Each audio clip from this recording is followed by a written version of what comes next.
Welcome to the Vergecast, the flagship podcast of sneaky gaming strategies. I'm your friend David Pierce, and I am sitting in my basement doing Legos, which is a sentence I have not been able to say for a long time, and I'm very excited to say. So Liam James, our producer, got me this Polaroid one-step Lego thing for Christmas this past year, which is part of, I'm sure you've seen this, but Lego doing all the stuff with old technology and everything from the set of The Office to the McLaren Formula One car, taking all of that stuff, putting it into Lego form and making it available for adults. It's all, I think, like ridiculously expensive to the point where I have not been able to talk myself into actually buying one of these things for myself, but I've realized it makes an awesome gift, and I hope more people give me these cool Lego sets as a gift. So I'm going to spend some time putting this thing together. I realized today I've been kind of intimidated by it. It's 516 pieces, and it is 18 and up. And you would think I would be able to handle that, but I feel like I'm rusty with Legos. It's been a while, and the idea of actually sitting here and putting this thing together is both very fun and kind of intimidating. But I have an afternoon, I have shows to catch up on. It's going to be awesome. I'm very excited. And pretty soon you are going to see this thing in a background when we record the Vergecast, I promise. Anyway, we have an awesome show coming up for you today. We're going to do two things. First, we're going to talk to Will Poor, who has been kind of immersing himself in the world of right to repair. It's a really interesting time in the world of right to repair. There have been big bills that have gone through. There's some real momentum for the idea that you should be able to repair your own gadgets. But there's still a lot of work to do, and it's not clear that all of the pieces are actually going to start to come together quickly in a way that makes this stuff really work the way that it seems like it ought to. So Will has been talking to tons of people. He's going to come and give us kind of his first report on what he's learned so far. Then we're going to talk to Tom Warren about Microsoft's news from last week. So we talked about this a little on Friday's show, but Microsoft made what seems like a relatively small set of gaming announcements last week that kind of hide this huge vision for the future of gaming and the way that things are going to change in the gaming industry in a really big way over the next 2 years. Microsoft might be wrong, it might be early, it might be late, but it is not betting as small as it would have you think. Tom knows everything about what's going on here, and he's going to help us figure out what the real story of Microsoft and Xbox and gaming really is. All that is coming up in just a sec, but now I get to go do the thing that is my favorite with the Lego set, where you open it up and just dump it on the ground and kind of see what happens. This is where I inevitably lose 6 pieces that turn out to be very frustrating for hours, but it's like the beginning of a puzzle, right? You pour it out, you kind of take stock, and you see what you have. This is either going to take me an hour or 6 months, and you'll never hear me again. So wish me luck. This is the Vergecast. Let's go. Welcome back. So last year was a big year for the right to repair movement. There were 3 major laws. We had one in New York, Minnesota, and California, all of which passed and all of which said a very basic thing to electronics makers, that you have to let other people repair the products you make. That means giving independent repair shops or even individual people access to the same parts and tools and information that you, the manufacturer, give your own repair shops. Or to use just one example that I'm confident we're going to refer to 1 million times throughout this story, if your iPhone breaks, the Apple Store shouldn't be the only place equipped and allowed to fix it. Last year, in the midst of all this, we had Kyle Wiens, the CEO of iFixit, on the show to talk about just how big a deal the California law was in particular. With the California law, we're up to 20% of the U.S. population has passed the right to repair law. At the time, Apple had just signed on to support that law and soon after pledged to abide by it nationally. So on paper, this was a big victory lap moment for all of the right to repair people. But now it's 2024, which is the year that these laws are actually supposed to go into effect. And we wanted to know what that means. What's actually changing out there in the world of electronics repairs? Like, if your iPhone breaks this year, are you better off than if your iPhone broke last year? Our producer, Will Poor, has been looking into that question for a while, and he claims he has answers, of which I am always suspicious. Will Poor, welcome to the Vergecast. Hello. Thank you.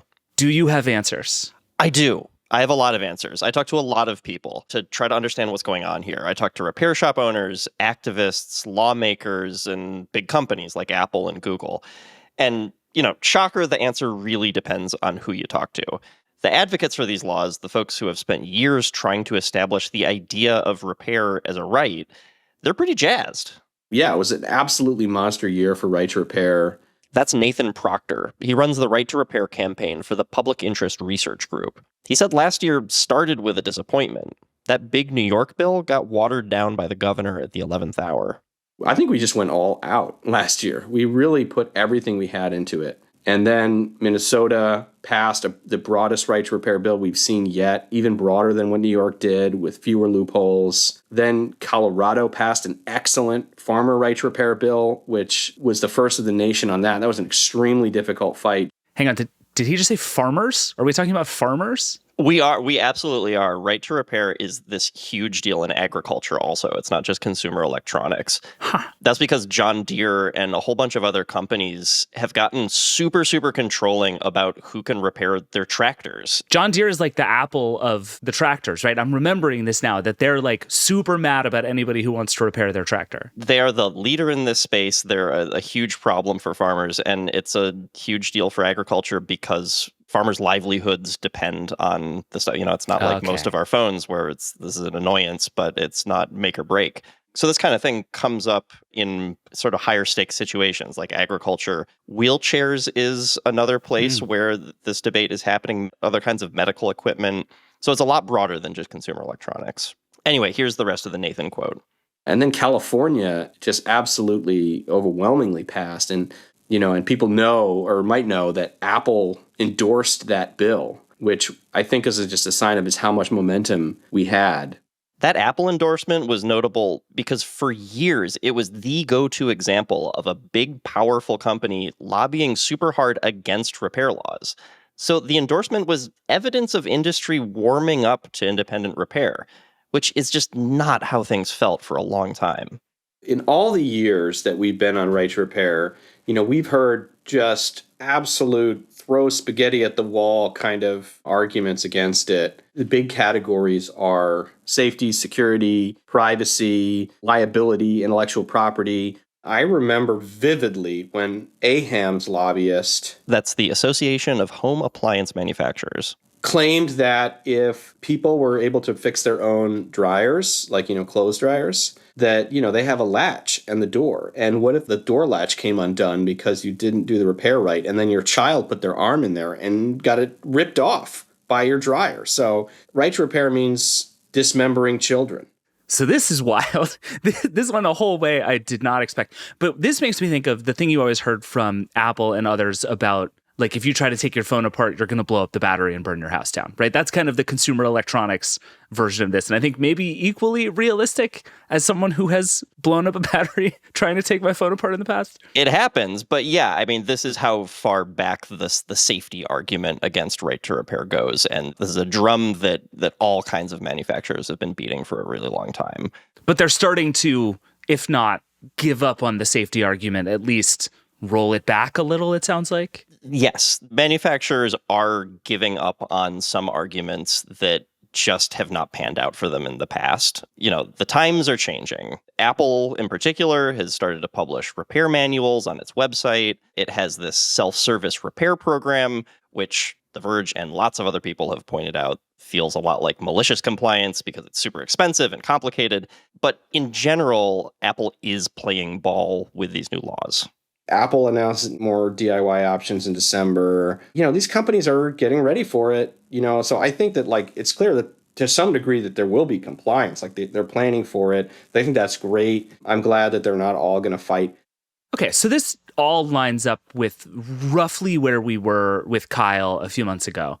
We have some laws. Not everything is perfect, but the people who have been fighting this for a long time, and like you said, they've been fighting for this for a long time, are pretty happy. But I don't know, you're setting this all up in such a way that it makes me think there are those who should be psyched who are not psyched. Yeah. So here's the other shoe dropping. I really wanted to talk to repair shop owners about this because they're the people that the advocates for these laws say that they're written for. And I did. And truthfully, they're not expecting a lot of material improvement here.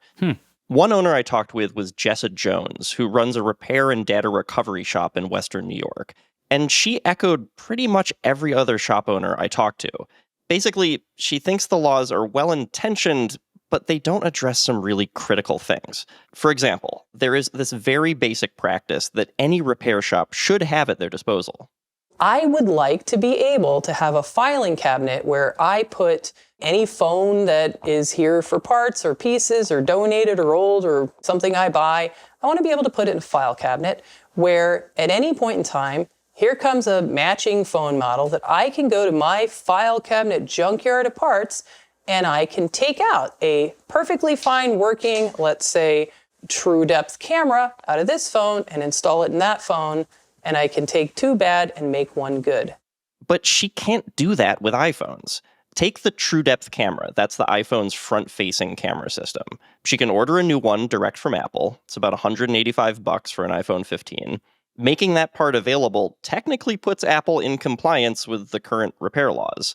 But if she opened up her file cabinet junkyard and swapped in a working camera from a dead iPhone, Face ID might just stop working. That's because the motherboards of modern iPhones keep track of some other parts within the phone.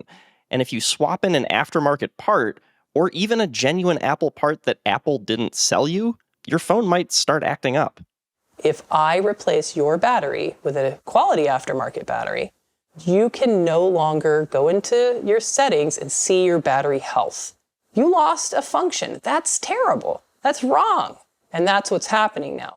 So let me just real quick make sure I understand what's going on here. Yeah. It seems like what you're saying is if I have a perfectly good iPhone where most of the parts are still working, and then I have another perfectly good iPhone where most of the parts are still working, and I take one perfectly good part out of one iPhone and put it in the other, there's a pretty good chance it just won't work. Yeah, and this is what's so mysterious and galling about Apple products specifically. Apple products full of genuine Apple components do not play nicely with one another. People have done this famous screen swap test where they'll take two modern iPhones, swap the screens, so two working phones, two working screens, and all of a sudden those screens won't work properly anymore. Weird. It's super weird, and it's because of this process of software locking components to the motherboard. It's called parts pairing, and it makes repairing iPhones a minefield. iFixit has been keeping really careful track of which parts cause which problems when replaced. Some parts lose functionality, others trigger these warning messages that you can't dismiss, and there's no telling how the next iPhone is going to behave, or even which parts could break retroactively down the road. You get into this really difficult and seemingly pointless sea of problems where you don't know what is just serial numbers paired to your logic board, and you have to harvest it from your device versus which ones of the guts can you use that came in the phone you bought on eBay. So it's very challenging. The skeptical part of my brain here says that this is purely malicious on Apple's part, that Apple has a big repair business that it has lots of reasons to uphold, and this is one basically impenetrable way to win that fight. But just for the sake of satiating the other part of my brain that doesn't believe everything is a conspiracy theory designed to ruin customers, what is the good reason for parts pairing? Is there a theoretically good reason for parts pairing? Sure. I mean, Apple and other manufacturers will tell you that there are lots of reasons why, at minimum, it's helpful to assign a digital serial number to each specific part. That's a super basic thing that helps them keep track of inventory and all kinds of stuff. Okay. And even more than that, there are these kind of wonky calibration-related reasons that make it helpful for your phone to know which specific part it's talking to, which one came off the manufacturing line. So there's a lot of sort of nitty-gritty stuff that is completely invisible to the end user and completely benign. But it's also just way too easy for a manufacturer to do really frustrating, really visible things with this technology too. And in the case of iPhones, it really does seem designed to kind of nudge you towards Apple's parts, towards Apple's repair shops, towards that very polished Apple experience. I think that Apple is best thought of as the kind of mom that cuts your steak when you're 30. That's just let me help you with that. Let me help you with that. In their heart of hearts, they truly just don't want for you to have to live the sad life of someone who has an iPhone with a cracked screen or a cracked rear camera glass, or maybe the waterproofing isn't as tight as it used to be because you replaced the battery with some shop. They don't want for you to have the hint of any kind of negative experience. They want to cut that steak for you. It's an amazing analogy because I kind of do want that in my life, right? And it's you can nice. see how, right? There are upsides to having someone cut my steak for me. It does make me feel better. But also, it can be both well-intentioned and problematic all at the same time, right? Like, I think there's a cognitive dissonance of all of this that has always been hard for me to wrap my head around, but that's a pretty good analogy for it. Totally. And even if you remove Apple's like secret private heart intention out of it, it is just a practice that ensures a really clean experience and then occasionally is super, super frustrating. And this is increasingly common. We've talked a bunch about Apple at this point. And I think Apple is the most obvious just because it's sort of clear how it works. Apple has Apple stores and the Genius Bar, and the whole repair process is visible to people in the way that it's not for most other companies and products. But if I'm not mistaken, parts pairing is kind of everywhere, right? Like, I have this vague memory of people being mad about the Xbox disk drive being a separate thing but paired to the Xbox somehow in some similar way. Yes, and PlayStations do it too. TVs very commonly have certain paired parts. We talked about John Deere tractors earlier. It is a tough thing to keep track of because it's not something that manufacturers advertise. It's sort of down to the repair community and advocates to kind of ferret this stuff out generation by generation of these products. So it's a tricky thing to track, but it is out there. But also everyone I talked to reiterated over and over again that Apple is far and away the leader in this space. They are just, everyone is looking to them for innovation in how to do frustrating parts pairing type things. And, you know, the other thing is that Apple sold 230 million iPhones last year. So it's, you know, Fair. this is super ubiquitous practice for that reason alone. Especially in the US. Like, it's easy to forget this around the world because the iPhone is not so dominant elsewhere. But in the US, there is a 1 in 2 chance that if you own a phone, it's an iPhone. Totally. And I guess that is true. Like, as Apple goes so many industries at this point, I guess, including the repair industry. Totally. And so if you talk to any repair shop in the US, that's like that iPhone dominance is the thing that keeps them up at night. For them, the right to repair story often just feels like the Apple parts pairing story. Yeah. And there's a long history of Apple policies dictating everybody else's, especially in the US on this stuff. Did you talk to Apple about any of this, by the way? Apple is like theoretically in support of all of this. Did they talk to you? Not really. I did reach someone from their comms team, but they didn't want to talk to me on the record about any of it. I think anyone listening to the Vergecast knows how we all feel about that over time. So let's go back to Jessa for a minute, our repair shop owner. What does she want? What do people who own these shops want to see happen? Like, what does a victory for them look like in this space right now? Yeah, well, I asked Jessa that exact question. I would like to see the resumption of aftermarket technology being accepted by the phone. You know, a lot of times, like the batteries, they are better than the ones that you would get in the phone. They have a little bit of a better capacity. They last longer. They're really robust by now. These have been out for a long time. And I don't think that it's the right message to send that it's inherently untrustworthy, untoward, or shameful to put an aftermarket part in instead of a branded part. And as frustrating as these legal battles have been as she's watched them, she still sees promise in that route. I do like seeing these bills that have been passed, and I do think that parts pairing is probably the most important part of the story. Okay, so we have all these new rights repair laws, but it seems like most of them don't address parts pairing at all. And it increasingly sounds like parts pairing is the most important part of this story. So where are we actually at here? Well, we're at pass more laws, basically. Let's get some more laws. Yeah, always more laws. And that might happen this year. Good afternoon and welcome to the Senate Energy and Environment Committee. I'm going to open up a public hearing on Senate Bill 1596. And while you read that, I'm going to go. So right now, Oregon is considering a repair bill that targets parts pairing way more directly than any of those existing laws. I've been following the public hearings in Oregon, and I talked to one of the bill's chief sponsors, Senator Janine Salmon. I asked her, what it's like to get a bill like this one over the finish line. And the first thing she pointed out is that this is the 4th attempt for a repair law in her state.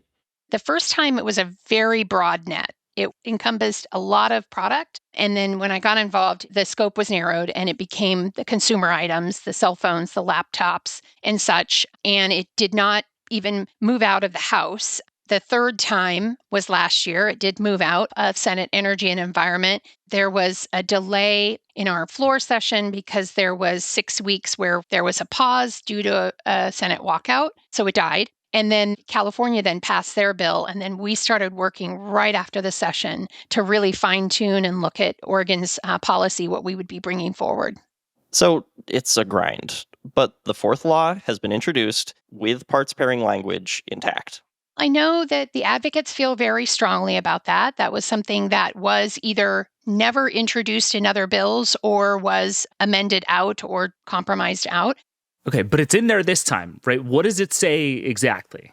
It says that manufacturers, like Apple, can't use parts pairing to interfere in a repair. They can't reduce the functionality or performance of a product, and they can't display misleading alerts or warnings about replacement parts. I'm guessing Apple is not psyched about that specific language. Apple has asked us to remove it, but I strongly believe that it's a consumer loss to do so. I would love to hear anything you can tell me about your conversation with Apple directly or indirectly.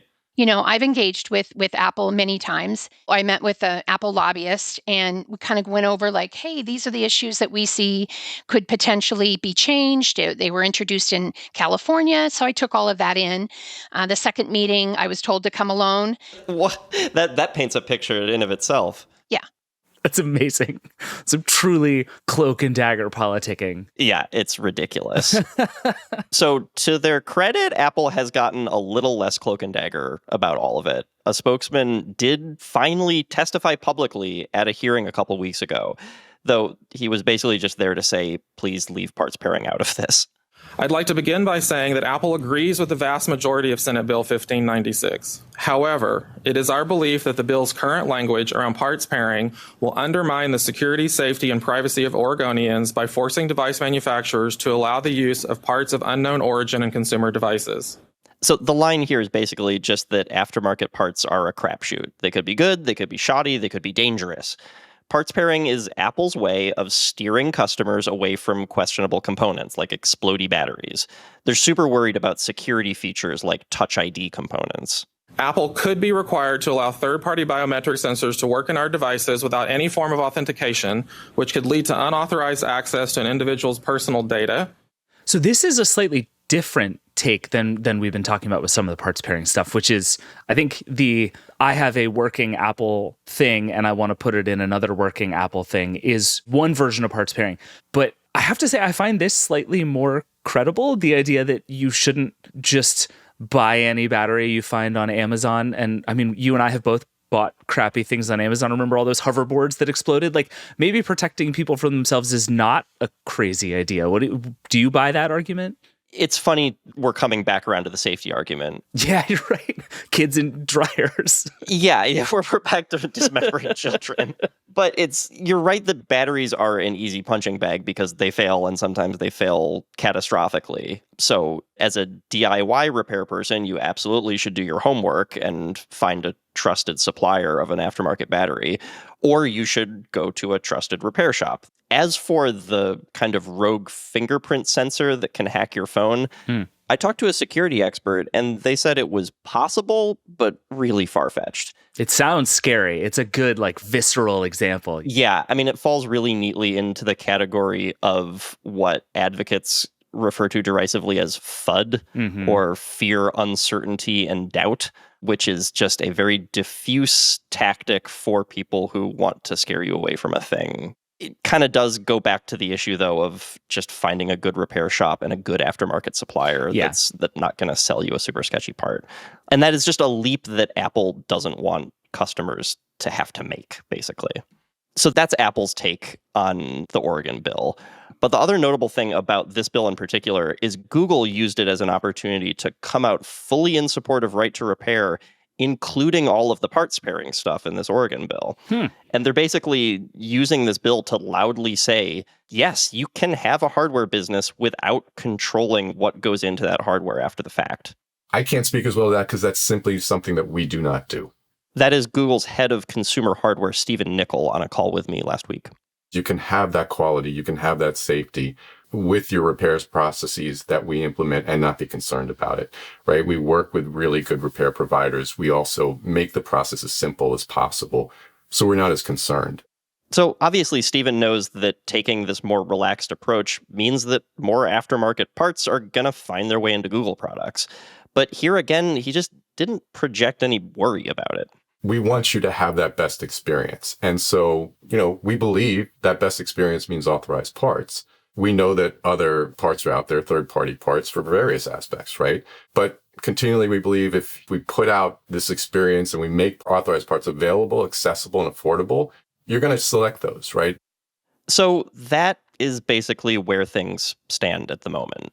Google and Apple both support the basic concepts in these repair bills, and now they are duking it out with lawmakers over specifics like parts pairing, which is not super satisfying for shop owners like Jessa. It's slow-moving, it's precarious, but everyone involved is starting to reach the marrow of this debate. And along the way, Senator Salmon is noticing that same shift that Nathan Proctor and other advocates are seeing in the industry. This really slow but steady realization that opposing repair laws just isn't a good look. Having folks that have been at the table but are now neutral, having Amazon neutral, having Intel neutral, Microsoft, OBI, which is the Oregon Business and Industry, which has been in opposition, is now neutral. So this policy is coming, and I'm really excited to be one of the ones to bring that forward. Gotcha. So to be clear, getting to neutral is the win because all of those groups were in opposition. Yeah. It's an absolute win. This goes back to something Kyle said to us last year, which is basically that the big shift was making it very hard for someone to credibly, loudly be against right to repair. And it does feel like that has shifted, that we've gone from sort of a reasonable people can disagree way of thinking about this stuff to right to repair is the right idea. And we can argue about the details of it, but this is clearly how it should work. And I think at this point, that particular battle does seem like it has been won. It absolutely has. And everyone I talked to said the same thing, that 10 years ago, it was perfectly acceptable for a manufacturer to say, no, we know best. We own this entire process. Mm-hmm. This is how we operate. There was no pressure to even give lip service to this idea. And if nothing else, there is now a lot of pressure to give lip service to this idea. Right. Yeah. You have to at least pretend to care now. Yeah. And now it's the whole battle is going from pretending to care to, if not actually caring, being forced to participate in ways that are really meaningful. Right. And figuring out how all of this is actually supposed to play out in the real world. We're still at the phase of, if my phone breaks, where am I supposed to go and what am I supposed to do? But that's a much more interesting next phase, I think, than am I allowed to fix my own phone? Yes. It also seems like that is leading us to the next question, which is basically like, how is all of this supposed to work in the real world? Because I'm also increasingly aware of the fact that everything we own is technology and everything we own breaks in new, spectacular ways. And so we're going to need this big, vibrant repair ecosystem. And we've figured out like very little of it yet, but at least we can get to the work of figuring out how it's all supposed to work, as opposed to figuring out whether we're allowed to do it, right? Absolutely. And it's a very good point that, like, as smartphones go today, so could go a lot of different things in the future. Yeah. So I wanted one last perspective on this, which is the zoom all the way out. Why is this going to matter to everyone in the future perspective? Mm-hmm. So I called up someone who thinks a lot about how to keep all of this technology working for us. My name is Stacey Higginbotham. I am a policy fellow at Consumer Reports.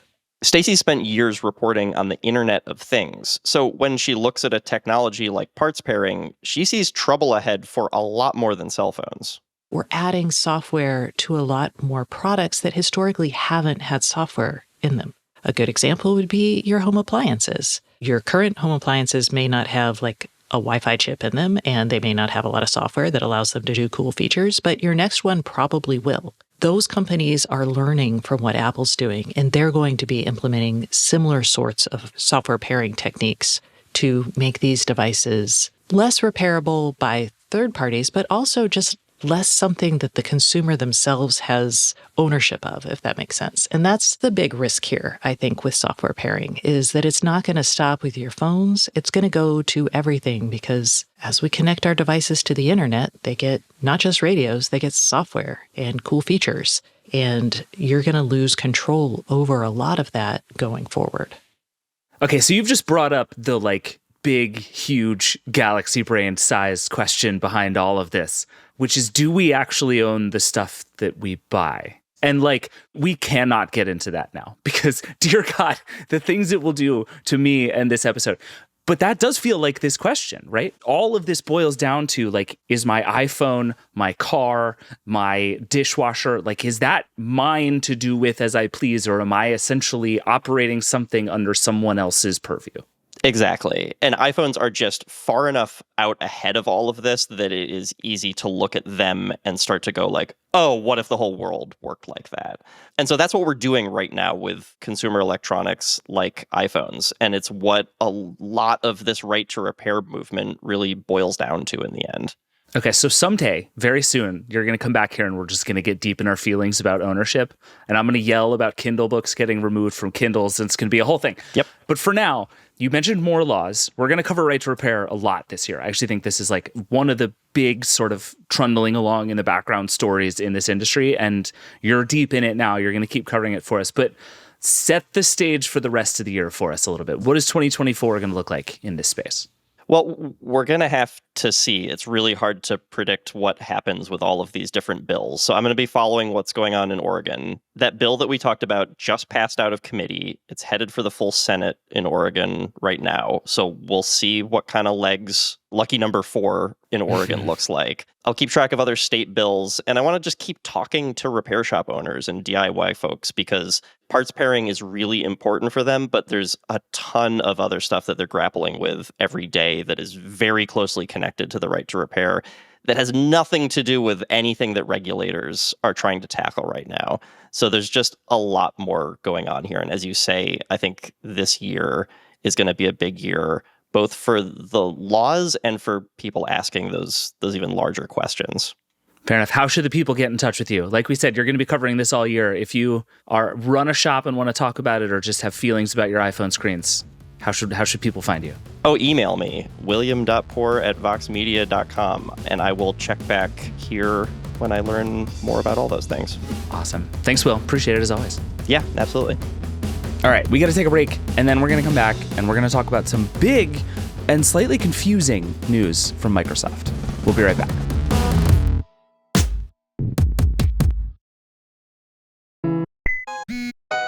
Welcome back. So we talked a little bit about this on Friday's show, but Microsoft made some big gaming news last week that was also kind of small news. The company announced a couple of new bits of information about how game streaming and Game Pass are doing, but also said that it's going to take 4 games, which have previously been Xbox exclusives, and make them available on the PlayStation and the Switch. In and of itself, this is not earth-shattering news. It's a couple of games in a couple of new places. But there's something bigger going on underneath all of this. And The Verge's Tom Warren, I guarantee you, knows what it is. Tom Warren, welcome back to the Vergecast. Hello. You have had a week, my friend. I have. It's been an Xbox week. I feel like Microsoft likes to do this to you every once in a while, where they're just for 5 straight days, we're going to ruin Tom's life. They're like, Tom it's his birthday, so we're just going to mess up his week. For all the times that he's messed up our weeks. Yeah, it's kind of him. Yeah. So let's talk about the news, which will take us not very long. And then I want to talk about all the stuff underneath the news, because this is very much sort of the tip of the iceberg above the water kind of moment for Microsoft and Xbox. So I want to talk about all of that. But the news of this podcast, which is just the funniest way ever for Microsoft to release this news. What new stuff did we get from this Microsoft announcement on Thursday? Yeah, I mean, the big news is obviously the stuff that's been rumored for weeks or months now. And that is that Microsoft's bringing 4 games, which they're not actually naming. We'll get into that. But 4 games to PlayStation and Nintendo Switch, or Nintendo Switch. I don't think every single of those games will come to both, as far as I'm aware. But yeah, 4 games on multiple platforms, essentially. Now, obviously, Microsoft does publish, Minecraft and games like that, and they're going to be publishing Call of Duty now because of Activision Blizzard on multiple platforms. But I still think this is still... Although they downplayed it, I still think it's pretty seismic. It's, putting your Xbox exclusive games that people have purchased on Xbox onto rival platforms is definitely a strategy shift. Even if they framed it as just 4 for now, we're just going to, take some learnings out of it and stuff. But that was the big news. And then they kind of softened the blow of that because obviously they knew it was going to be pretty controversial amongst Xbox fans, like doom and gloom, with the fact that they're working on a next generation console, which, you know, you'd expect them to be, right? But they're saying it's going to be, you know, some giant technical leap. So we'll see what happens there. Other than that, there was the first Activision Blizzard game, Diablo 4, coming to Game Pass. A sort of reaffirmation of Game Pass being, you know, games being day one on Game Pass. And then just this kind of light sort of theme throughout it of bringing the games to players where they're at. You know, that very much that multi-platform thing. So right. So, and that seems to me like the big picture underneath all of this. And my sense is Microsoft would very much like you to think that it's just sort of running an experiment, just trying some things, seeing what happens. Let's just put some games out. Who knows what'll happen? But underneath, you get the sense that this is a moment for Microsoft that is much bigger than it would have you believe. So like, dig all the way down to the bottom of the iceberg here. Like, what is this sort of big picture thing that Xbox is trying to do? You got this leaked memo from Phil Spencer that I think kind of seems to lay it out in bigger picture terms, but even that might be downplaying it slightly. Like, paint me the biggest version of this picture here. So I think we have to paint the picture, we have to understand why they would even do this in the first place, right? Because it sounds, if you said this a year ago, people would be like, no way, they're not going to bring Xbox games to PlayStation. That's just like, you know, conspiracy theory or whatever. But if you look, like, so two years ago, they obviously announced the acquisition Activision Blizzard. At the time, they had 25 million Game Pass subscribers, and they announced that. Since then, we've never heard anything more about how many Game Pass subscribers they've had. At the time, they were kind of pushing Game Pass as the reason to buy an Xbox Series S and X. They launched the Series S as a $300 console that was kind of the Game Pass console, right? Like, you buy that to get the Game Pass subscription. That was the way in, right? Sales of those consoles haven't gone as well as Microsoft hoped. We've seen that they're still lagging far behind the PS5, and Game Pass has stalled. So Phil Spencer admitted that in like late 2022, so probably about 10 months or so after they announced that 25 million. And I think you can fairly safely assume that the fact that we have not heard much since then is not a sign that it has massively turned around. Not good news. Yeah. But the one thing we didn't mention with the news is that they actually said 34 million now. Oh, interesting. Okay. Which was pretty much spot on what analysts said. They said 33.3 million, so it's like very close.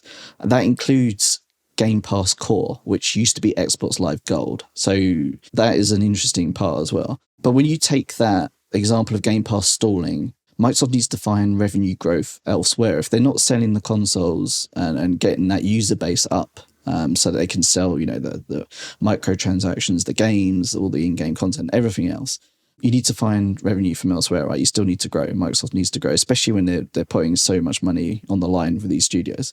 So I think that's the main driver behind this. And you're right, like they're framing it like it's a test, right? They're going to learn. And I'm sure, yeah, they'll learn a bunch of stuff, but they've already been publishing on PlayStation and Nintendo for years now. So there's not a lot of learnings that they're going to pick up there that they don't already know.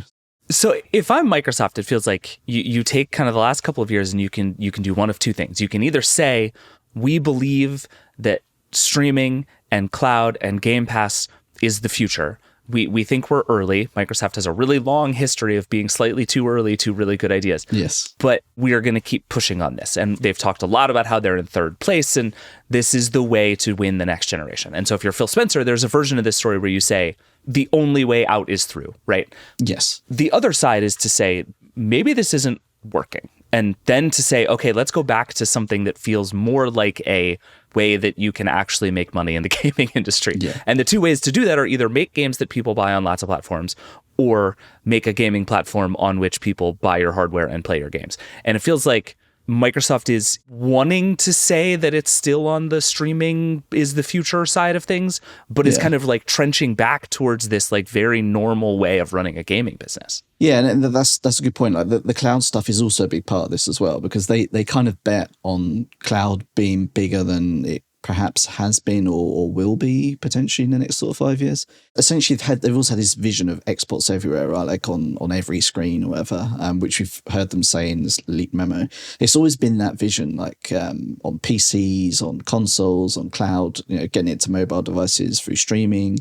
That's always been that vision. They've just kind of tweaked it to now include PlayStation and Nintendo Switch as targets for that vision. Something that I haven't seen anyone's kind of picked up on, or I haven't written about it. I probably should. But if you think about this, when you publish a game on a rival platform, say like Blizzard, they publish like Overwatch on multiple platforms. You sign in with your Blizzard ID to get into that game. That gives you cross progression and all sorts of account linking stuff. What happens if Microsoft does that with its games that it brings to PlayStation and Switch? Like it requires an account where you get some of that Xbox ecosystem, the cross saves, and if you do want to buy an Xbox, then all your saves are there, all that sort of stuff that they constantly talk about. And what happens if they do eventually then start selling subscriptions that give you in-game stuff or like perks and stuff for those games?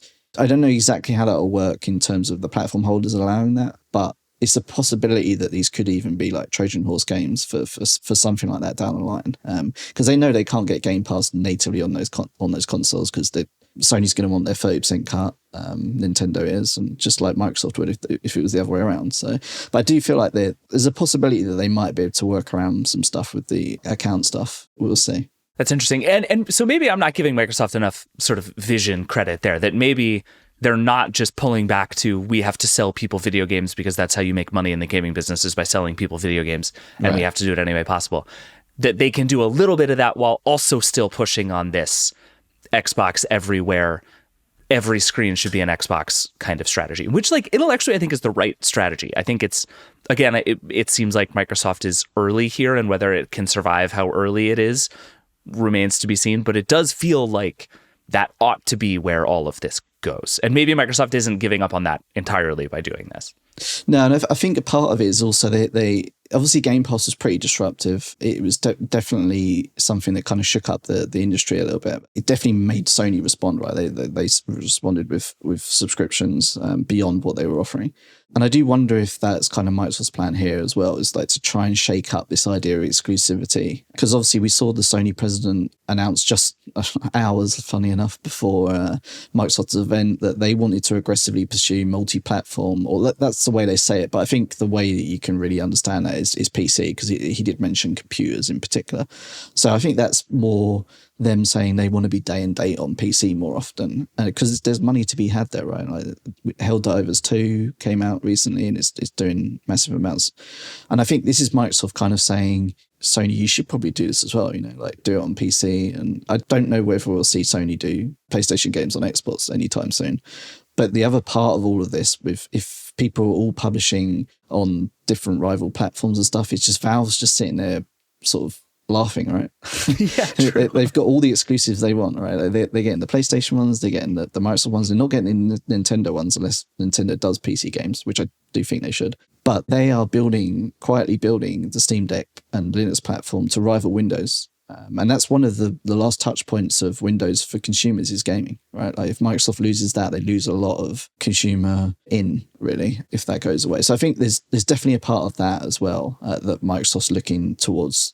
They're seeing what Valve's doing in that strategy. There's a possibility that we could have gaming consoles that are Steam Decks, right? They are basically a game console now, so you can plug it into your TV. Well, and speaking of that, we were sort of anticipating potentially getting some big hardware announcement. We've been waiting for the Xbox handheld for what feels like years now, and we didn't get one, but you asked Phil Spencer about it, and I would describe the answer he gave you as the closest thing to saying, yes, we're building a handheld that he could possibly say without saying the words, yes, we're building a handheld. Was that your read of what's going on? Yeah, that was because he said like unique hardware, right? Like, and positioning the hardware teams to sort of design in a way that they haven't before. And obviously they're going to have to create unique hardware if they are putting more of these games cross-platform. You need to have the hardware be some sort of unique thing. So that doesn't seem too surprising. But yeah, I did ask him because he always likes a bunch of people's tweets about handhelds. So I'm like, it's such a funny strategy. I love it. It's so obvious, right? Like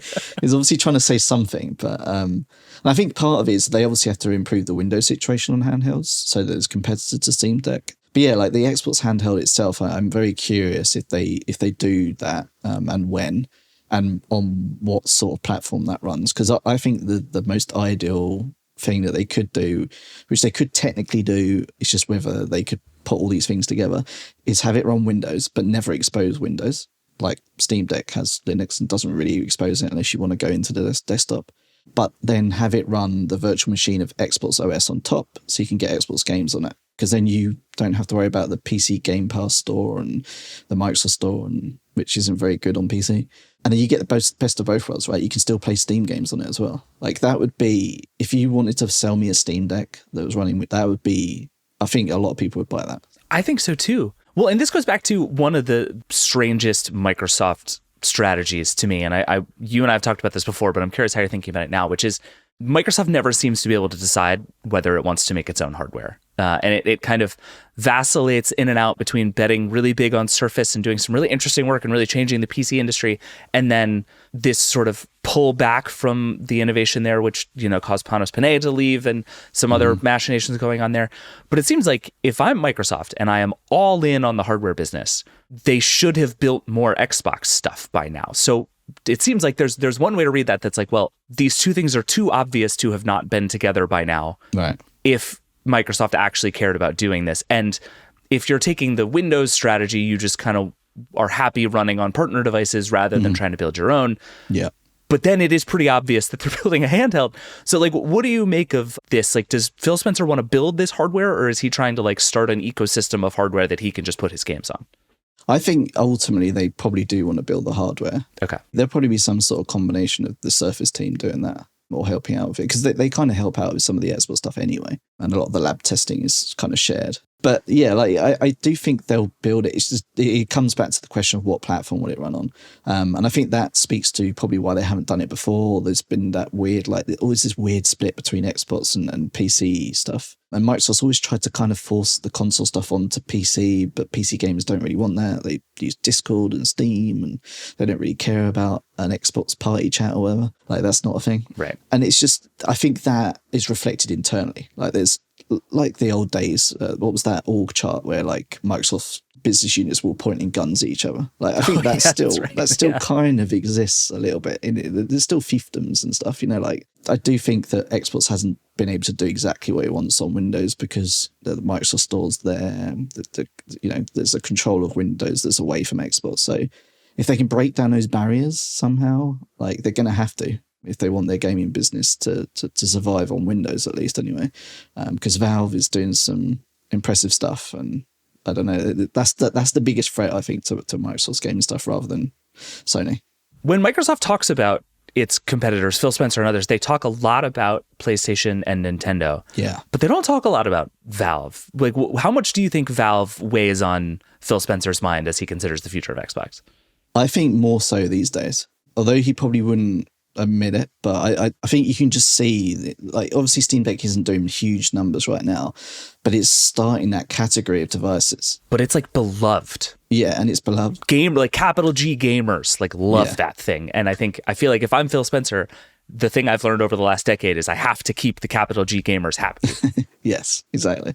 Yeah, no, it's something that's had promise for like 10 years and now it's like an actual reality. Like people are actually playing these things. They're not just some random OEM from somewhere like that's creating them. This has got the full backing, and Proton on Linux, that's the key, right? It's getting those games like not emulated, but like translated onto Linux. So yeah, I feel like if they can tie it all over together internally at Microsoft, then they could pull something off, like the Windows underneath and the Xbox on top. But there's licensing stuff, like publishers say when they bring their game to Xbox, it's on a console, right, not on a PC. Interesting, So there's a lot of stuff to like work through if they're ever going to do that. I don't know whether it'd ever realistically happen, but that would, I still maintain that if they did pull it off somehow, it would be a killer device. It does feel like this is a year where if everything goes right, Microsoft's vision for this could come sort of to fruition in really interesting, new, powerful ways, right? It has Activision Blizzard, so it has this big new, title in Call of Duty, but also this big new pipe into mobile in a way that Phil Spencer has been telling you for years is really important. With all the changes coming to the app stores, Microsoft might have an in to be able to do more stuff. The handheld thing could start to happen. Like, it just feels like if Microsoft's vision of kind of Xbox everywhere and being this platform across all different screens, like it does seem like a lot of things would have to go right, but you can sort of see how the pieces would start to fit together, right? Yeah, no, you can. And you mentioned mobile, and I think that's like, That is a key one for them because they're also going to be publishing a bunch of like Call of Duty mobiles. Is huge. So with Activision Blizzard King, Candy Crush, all the rest, they get a really big entry point into mobile, and they've obviously were trying to leverage that to build a store on iOS and Android. But then obviously the Apple changes, and Phil mentioned, I specifically pushed him on the Apple changes for Xbox Cloud Gaming because I think that's kind of a precursor, I'd say, to the mobile store, because they've been trying to get that app on there for years now, and they've had to do a progressive web app instead. And it's interesting that he said we can't monetize Xbox Cloud Gaming, even if they were to do an app. So obviously whatever Apple's changes are under the hood, they're not good enough for Microsoft. And it's also interesting that those changes and what Apple's doing in iOS 17.4 by removing the PWA apps means that Xbox Cloud Gaming is basically just it's going to be a link now. It's not even going to feel like a slightly native app. So that puts them back a step back as well, in the EU markets at least anyway. Yeah, Apple's ability to claim it has opened up the App Store while seeming to not satisfy anyone who wants a more open App Store has been very impressive. Is he still thinking about mobile as kind of the center of what's next in the gaming ecosystem in the same way? I feel like a few things have shifted, right? Because for mobile, for Microsoft, that when they were thinking about it, it was more cloud, right? Before ABK, Activision Blizzard King. But now the cloud has slowed down and people aren't really as interested in it. And handhelds are emerging, right? As the kind of mobile now, almost. I feel like that's shifted things a little bit. It's definitely shifted our thinking. Like we thought that cloud would, grow like Microsoft did. And I think targeting mobile native games in iOS and Android is still a ways off. Like they have these big ones, but they still need to build a bunch of different games there. So I don't know that it's necessarily changed. I think it's just definitely pushing more towards the handhelds than cloud to get to that sort of mobile state, or this idea of exports everywhere, Well, and to that point, actually, one of the things you asked Phil that I thought was a very funny way of asking the question was basically, would you rather continue to pursue the next Minecraft or the next Pal World or the next version of these individual games, not gaming platforms, but games that are sort of universes and platforms unto themselves, rather than trying to get more Game Pass subscribers? And he said, he gave you a really wishy-washy answer, which is basically like, we'd like both, which like, of course, but it does seem like we might be entering a phase where rather than I have access to, these 10 AAA games all in one place, we're kind of entering a place where the AAA game is the platform. Like that's what Fortnite is becoming.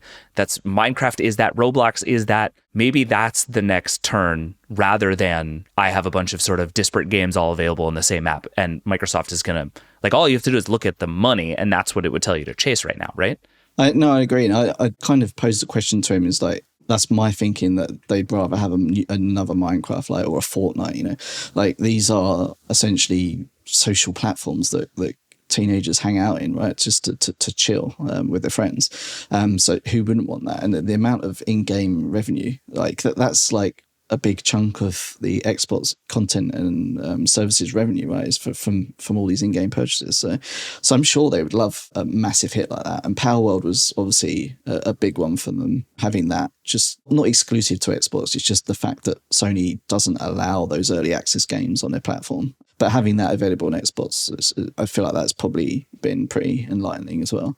So yeah, like I feel like they would still prefer to have one of those big games than, another million Game Pass subscribers or whatever, because they'll probably get the Game Pass subscribers on the back of that anyway. Right. Yeah. I mean, and I think what does seem to be true is that making one of those that is a big hit is a lot harder and a lot more finicky than it gets credit for. So he's probably right to kind of hedge his bets a little bit there. But it certainly seems to be true that if you can get one of those handful of spaces online where people actually want to be and hang out and spend time, I mean, you've caught lightning in a bottle, and you should chase that kind of to the ends of the earth.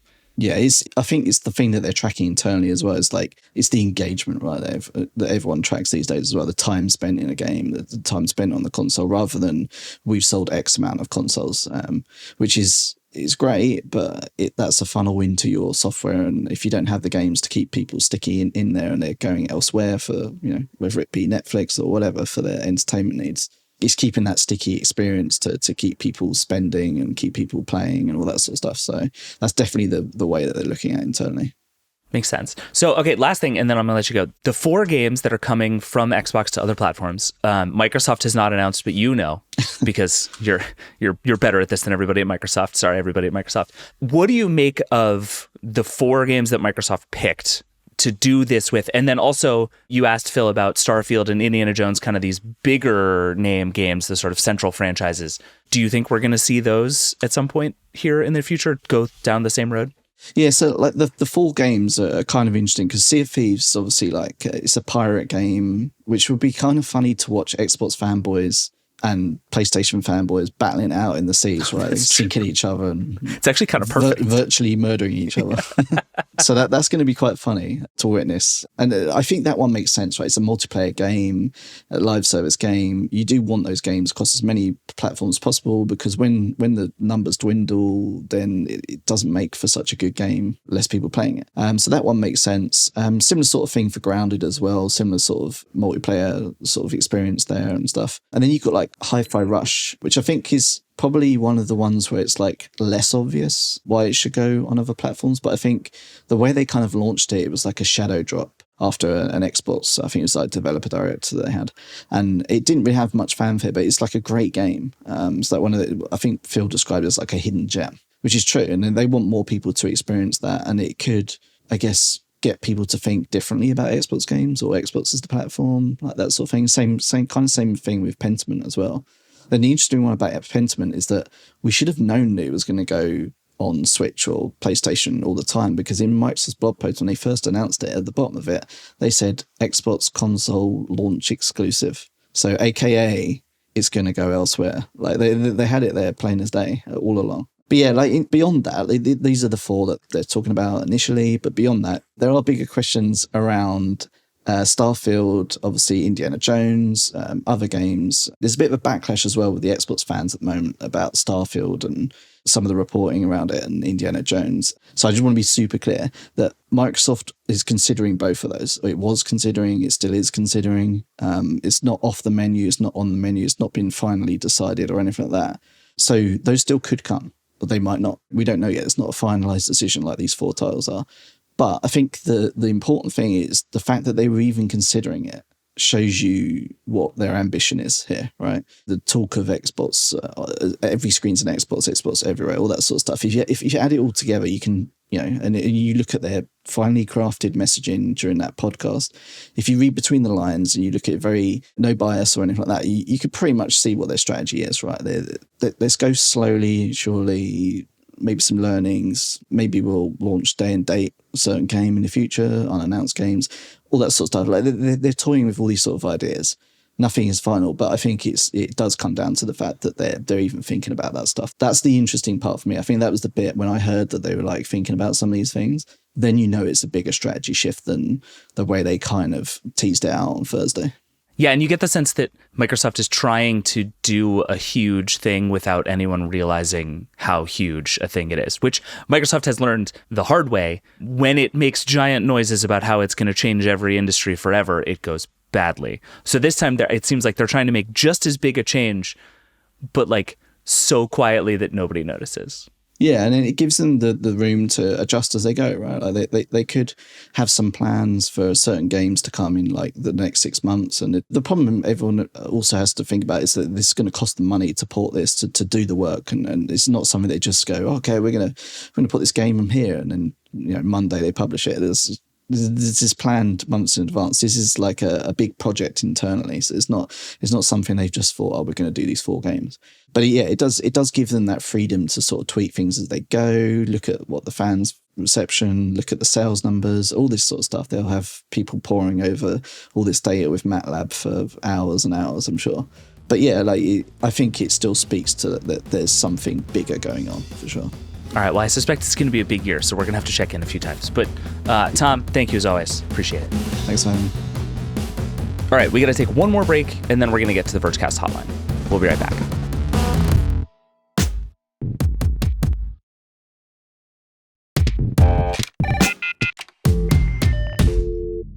All right, we're back. Let's get to the hotline. As always, the number is 866-VERGE11. The email is vergecast@theverge.com. We love all of your questions, and we try to answer at least one on the show every single week. We've been getting a lot about the Vision Pro, and if I'm being honest, I'm excited about the idea of talking about something other than the Vision Pro. So if you have questions about anything on Earth other than the Vision Pro, please send them in. 866-VERGE11, vergecast@theverge.com. This week, we have a question about passwords. Hey, Vergecasters. My question is kind of simple. Do you think the recent slate of crackdowns by Netflix, Hulu, etc. on password sharing will achieve their goal of getting more paid subscribers? Or will people just throw their hands up and say it was fun while it lasted? Like many families, friend groups, and the like, mom and dad pay for Netflix and Max. I pay for Hulu, Disney Plus, and Amazon, and we've had our little happy Netflix, Amazon sharing ecosystem. Now that I can't access the Netflix account, I kind of refuse to get my own, partially out of spite and partially out of my budget genuinely not allowing for it. So I'm wondering, do you think there'll be more people like me who say, F it and just do without, or more people who will suck it up and, get their own subscription? Who do you think is going to blink first, us or the services? Thanks. Hope to hear you guys answer this question on the show. Appreciate what you do. Of course, we have a question about passwords and we have a question about streaming. Who else but Alex Cranz? Alex, welcome. Hey. Okay, so first of all, I want to know, does your family have a who pays for what streaming arrangement? Because my family 100% does, and I'm glad to know that others do too. Yes, but it's really just I pay for everything. And then my mom, when she wants to watch things, or my sister, they text me and are like, can I have your password? So it's just everyone mooches off of you. Yeah, they're just all mooches. But I guess it's reciprocal. I mooched off my mom for, 18 years. So that's fair. This is your way of paying them back. That's beautiful. Yeah. So what do you think? I realize I have a pretty strong opinion here that I can't base on anything, but I'm curious what you think. Well, the data suggests that consumers blink first, that we blink before the companies do, right? Netflix has been successful with their password sharing crackdown so far, which is a major bummer because I really want them to blink first. But now that Hulu's doing it, now that Disney Plus is doing it, we're getting more people in on it. At some point, that's going to stop, right? At some point, people really are going to stop saying, no, I just don't need this product. And Netflix has been really successful because it's Netflix. Right. Hulu might not be as successful, even though everyone should go watch Fargo. It's great. A lot of people will be like, I don't need to watch Fargo or whatever new FX show is on. I don't need to watch Bluey. That's the Disney Plus one, right? Yeah, that may happen. In which case, yeah, suck it, streamers. Stop trying to crack down on all of us. Just let us do what we want. Yeah, that's basically where I land too. I think it seems to me that it's clearly going to work from a technological perspective. I think when Netflix started doing this, everybody was like, oh, this will be easy to get around. Spoiler alert, super not easy to get around. They have more or less done the thing they set out to do.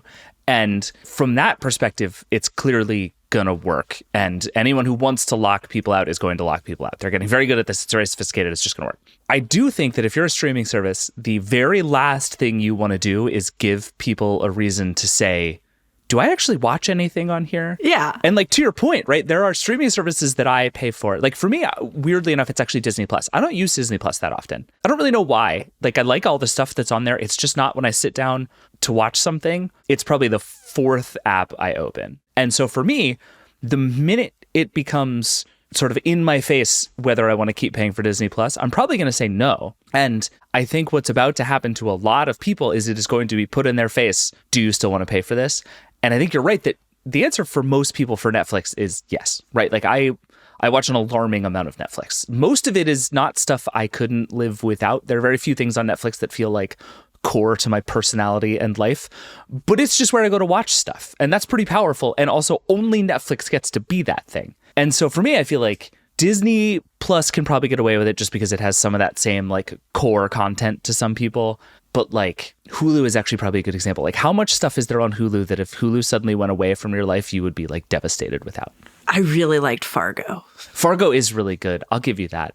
Look, the new season was excellent, but I agree. Yeah, Hulu is one I might churn on, right? I might subscribe when I need it and unsubscribe when I don't.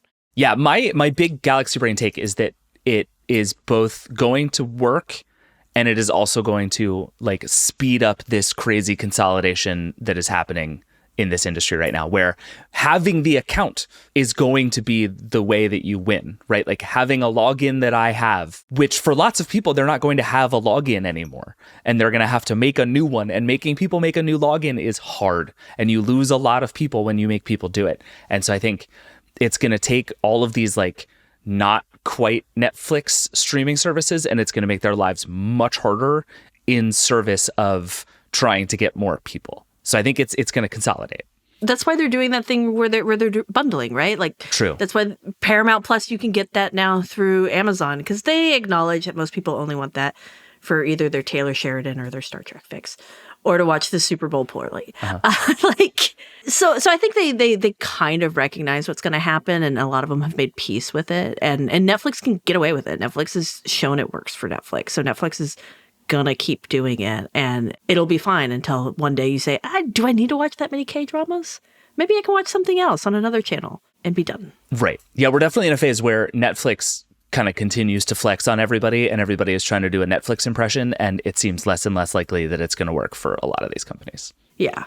All right, well, we'll see. In the meantime, we still should have been angrier about this the whole time, and I am angry about it now, and we will continue to be angry about it. Just find a great website where you can download a file, and then you put that on a software program, and it stuff happens. I don't want to get too into it, but you can work around it. At the end of this, Alex's Plex server will be the only streaming service left, and it will be great. You just pay me money. Don't actually pay me money. Nobody, please don't come and shut me down. I do not share it with people for money. That's wrong and immoral. Well, we're all going to jail, but thank you, Alex. Appreciate it. You're welcome. All right, that's it for the Vergecast today. Thanks to everybody who was on the show, and thank you, as always, for listening. There's lots more on everything we talked about at theverge.com. Lots of Right to Repair coverage, lots of Tom's stuff, especially his interview with Phil Spencer, which you should read all of. It's really interesting. We'll put some links in the show notes, but theverge.com. It's a website. We like it. As always, if you have thoughts, questions, feelings, or other games you'd like to see ported to new platforms, you can always email us at vergecast@theverge.com, or keep calling the hotline, 866-VERGE11. Hearing from you is my absolute favorite thing about doing this show, so keep them coming. This show is produced by Andrew Marino, Liam James, and Will Poor. The Vergecast is a Verge production and part of the Vox Media Podcast Network. Nilay, Alex, and I will be back on Friday to talk about more AI news, Mobile World Congress, and a whole bunch of other stuff. We'll see you then. Rock and roll.